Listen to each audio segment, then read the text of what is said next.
Well, this morning, the Labour leader, Sir Keir Starmer, reiterated his party's position that the Rwanda scheme will not work. Well, let's hear from the Conservative MP, Sir Michael Fabricant, who joins us this afternoon. Sir Michael, thank you so much for your time. Sir Keir, this morning, accused your party, your government, of gimmick policies with regards to securing borders. He said that border security was like a sieve. What did you think and react to his comments? Well, I was fascinated by what he had to say. All his initiatives, apart from coming up with a rather sparkling name called the Border Security Command, are things that the government and other agencies are already doing. The Gendarmerie Nationale in France, Interpol, and the EU are all taking the measures that he's been talking about. And sadly, as you quite rightly pointed out, they failed.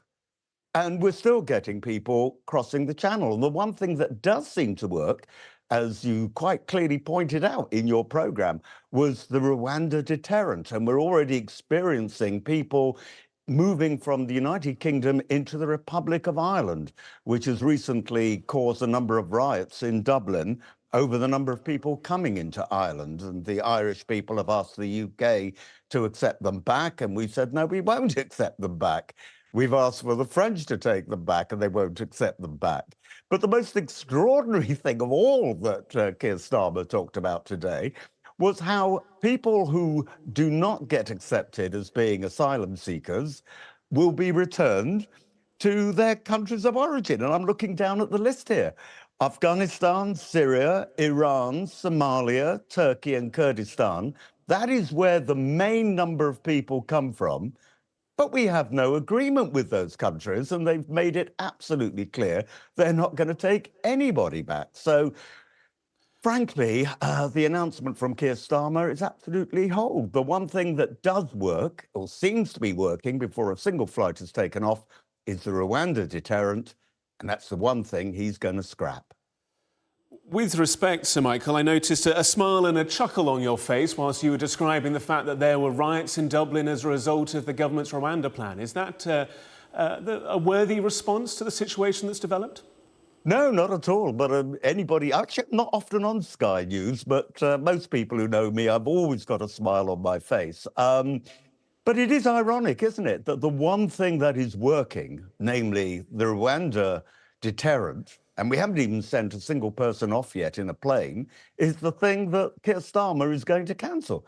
That's why I'm smiling, the sheer irony of it all. And I just wonder how many people actually believe a word he said. Certainly not senior people in the border force who say that his plans have been tried, they're unworkable. You mentioned there that the Rwanda plan, in your words, is working. That report by Adam Parsons also featured people who said that it was no deterrent at all. And we've seen that this year so far, people crossing the channel is 34% higher than the equivalent point last year. It's about 20% higher than the record year of 2022. We've seen over 1,700 migrants cross the channel since the Safety of Rwanda Act became law. Can you seriously say that it is working? I don't think I said it was working. I think I'm beginning to say that it's beginning to work, even though a single plane hasn't taken off yet.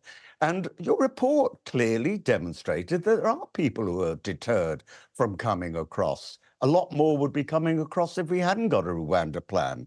And certainly the Irish government feel that the Rwanda plan is beginning to work. Why? Because there is movement of illegal immigrants from the United Kingdom into Ireland. I just find it extraordinary that Keir Starmer gives a big speech in Dover about what he's going to do. And the only new thing is coming up with a title, Border Security Command, which I have to admit does sound rather special, but is actually not going to do anything that hasn't already been tried. And the one thing that does seem to be beginning to work, the Rwanda planes, he's going to get rid of.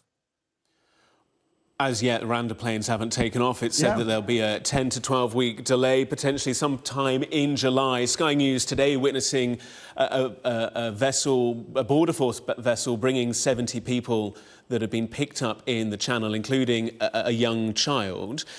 So Keir called the people smugglers terrorists. Do you think that is the language that should be used? Do you think that is the way that people smugglers should be framed? Yeah, yeah, I wouldn't disagree with him. I mean, normally a terrorist is someone who strikes terror in a civilian population. So I suppose technically it's not the right word to use, but I don't condemn him for that. And I think he's absolutely right, Keir Starmer, in saying that we've got to stop the people smugglers. But you know what? That is what the National Gendarmerie, Interpol, EU, and MI5 are already trying to do. But it's not that easy, is it?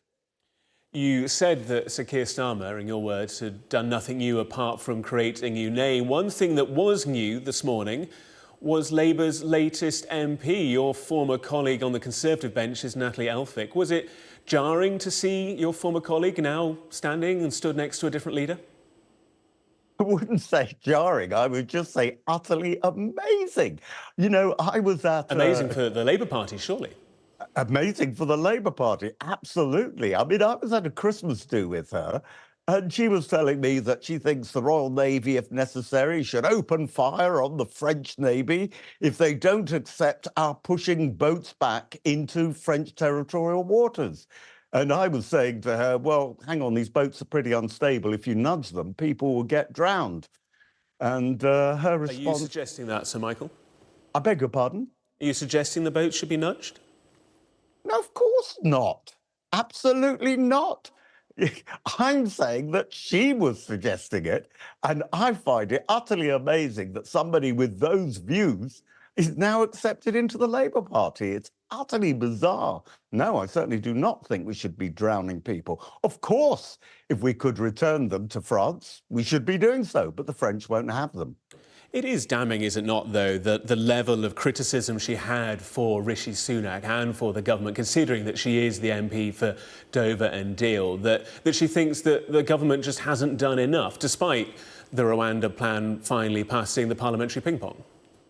Well, as I say, she doesn't think that we have done enough because she seems to think that we should be nudging those boats back into French territorial waters. And if the Royal Navy have resistance from the French Navy, we should deal with the French Navy as well. That's what she was saying. I actually remember saying it, what, do you want a war with France then? And she shrugged her shoulders. Look, all I'm saying is that, you know, I like Natalie, but I don't think she's a good fit in the Labour Party. She wasn't a good fit in the Conservative Party either, come to that. I'm sure she would, if she was here, contest some of those comments. I'm sure Well, you'd there were appreciate. witnesses. Well, I'm sure she'd have her own take and opinion on that. But we appreciate your time and your opinions, Michael Fabricant. So, Michael Fabricant, thank you for joining us. Thank you.